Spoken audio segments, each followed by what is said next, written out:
So let's talk about the nature of Candida and digestive infections. This is a humongous subject, and it's one that I've spent a lot of years and a lot of research and a lot of time exploring, observing, studying, researching, and experimenting with. And there's some really basic principles to understand. And in the next couple of videos, we actually talk about digestive infection or Candida-specific tonics that you can implement using specific Amazonian herbs primarily that are going to be really good for modulating your digestion, increasing microbiome balance, decreasing harmful bacteria and viral infections and fungal Candida infections and all these other what we call pathogen or anaerobic-based organisms. And we want to create an aerobic environment in the digestive system, which means an oxygen-respiring environment. Remember, healthy cells are oxygen-respiring cells. Unhealthy, mutagenic cells or infected cells are sugar-respiring or sugar-fermenting cells. So healthy cells are aerobic, oxygen respiration, and unhealthy cells are anaerobic, is sugar-fermenting and respiring cells. So in order to overcome a Candida condition, there's a lot of different things you need to consider. And in my Holistic Health Mastery program, we go way more into detail. The atmosphere in that program is a little more suited to go way more into detail on the natural nutrition perspective, the superfood perspective, more about the herbal perspective, supplement perspective, and different lifestyle factors that you need to know about. But from the tonic herbal perspective, I definitely recommend a few key things. Number one thing to consider, though, is that you want to be careful about how much fat you put into your tonic out the gate. Now, the main thing to actually think about with that, I will say this, the only real saturated fat that I would recommend in that situation, for the most part, is extra virgin organic cold-pressed coconut oil.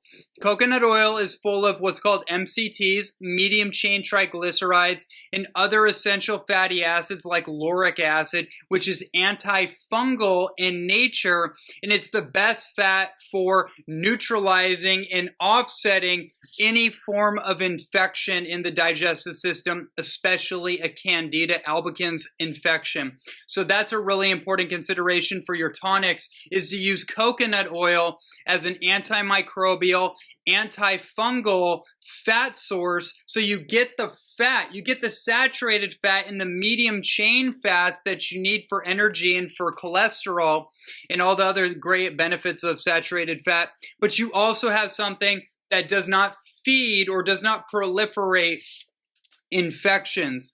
And on that same note, when you're drinking your tonics, you want to make sure that you don't have any other food complications present. What do I mean by that? Well, one of the things about Candida is that it's a fermented form of yeast. So it's an infection based on fermentation. And so what happens in these digestive infections or digestive complications is a lot of times they are brought on because of inner terrain fermentation. We have fermentation that's taking place in the digestive system from all the food compounding on top of itself. It's not metabolizing properly, and we're putting way too much food down the tank than we can eliminate, right? It's going in faster than we can eliminate it out. And that's a really important thing to consider, is that you don't eat breakfast before you have your morning tonic. Your morning tonic should be the way that you break your fast, right? Breakfast. And then that's when you get your first caloric source in the coconut oil, for example. And then from there, you want to identify if you're going to use what kind of sweetener you're going to use. I definitely don't recommend maple syrup. It's way too high in sugar.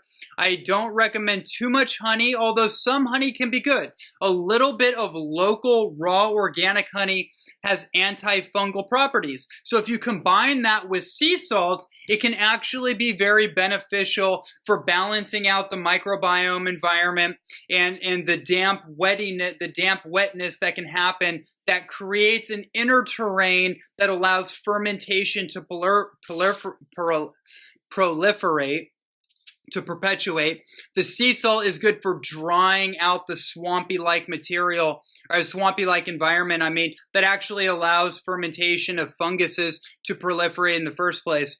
And then, but you have to weigh that out for yourself. If you get a reaction from doing honey, then you got to put it out for now, and you got to replace it. You can replace it with a little bit of stevia, like I've mentioned in the videos, like in the recipe videos about Candida that we'll talk about.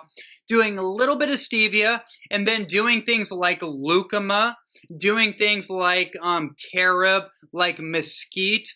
And then also lo hong guo. Lo hong guo, or monk fruit, is a great sweetener alternative. In fact, most of the time, I like lo hong guo more than stevia, to be honest. I've done so much stevia over the years, I honestly can't really do it anymore. I made it available in these recipes so all of you could do it, but me, I'm burned out on it, to be honest with you. I've done so much stevia, it's ridiculous. So I like to do new things. Lo hong guo, or monk fruit, is one of my favorite alternative non-sweet sweeteners. So that's a really good idea for any kind of digestive infection, especially Candida infection. What else comes to mind?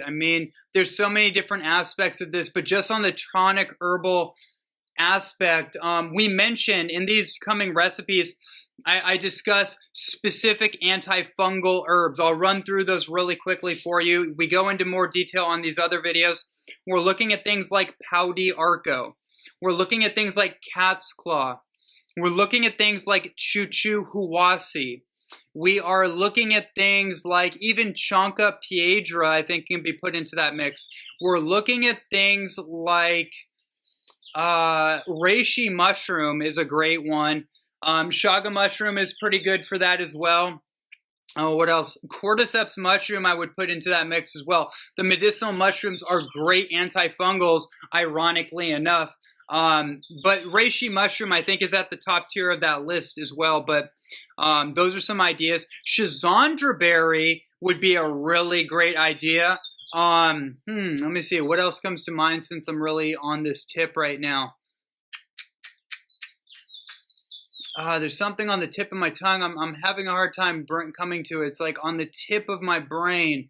I know it's not coming to me right now. This is all off the cusp, by the way. So, I think, there's tons more information in these coming recipe videos. So have no worries about that. I just wanted to come on here and just kind of share a little bit of my perspective on Candida and digestive infections from the tonic herbal alchemy perspective, so you can have a little more depth of awareness in how to do simple adjustments in how you structure your nutritional strategy, so you're not continuing the compoundment of food, say having breakfast and then your tonic to increase fermentation. Make sure you drink enough water in the morning as well. 1 liter of spring water with 1/4 teaspoon of sea salt in the morning is a great start for your morning. Then after that, you can go into your non-sweet cucumber, celery, lemon, ginger, turmeric,